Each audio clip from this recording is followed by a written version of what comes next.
Fritz the cat! It's 1972 and I'm in a bathtub.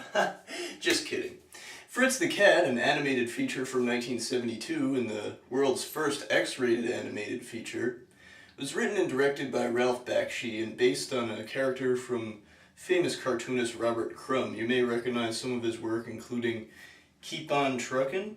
The film is still controversial today as it was at the time and remains the most successful independently made animated feature of all time.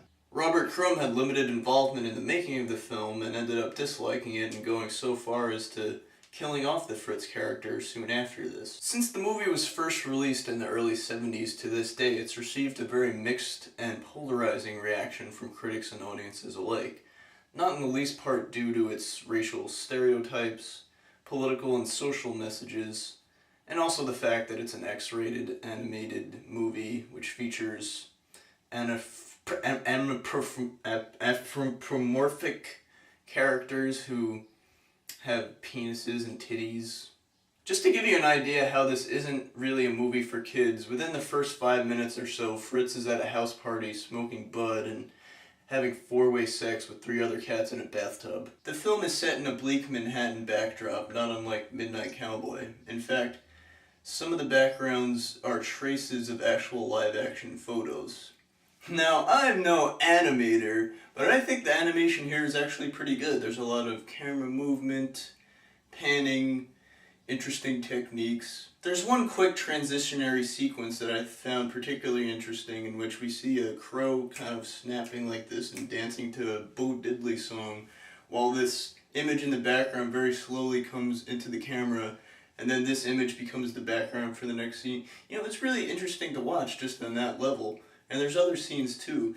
I feel like this movie is very imaginative and it doesn't do all its storytelling through dialogue. We see a lot of, you know, it's like the New York City backdrop is almost a character in the movie. As I mentioned, there's a Bo Diddley song in here. We get Billie Holiday at one point, and other random, rollicking rock and roll songs. There's certain times in the movie where it feels like the dialogue in the background is captured from real life and inserted there to give the movie a more organic feel, which I personally think is really cool. On the other hand, you have the problem of stereotypes. Yes, the cops are literally pigs, but all black characters in the film are crows. Now, I can't really determine what is or isn't racist. It didn't bother me so much. I could see how it bothered other people. I tend to think pretty much every group in the movie is given an equal amount of criticism. One thing I found interesting and overall positive about the movie is how it can jump between having a very realistic, gritty feel of New York in the early 70s, and then also be very cartoony. There's real consequences in the movie for some characters, such as the very sad moment where a character dies.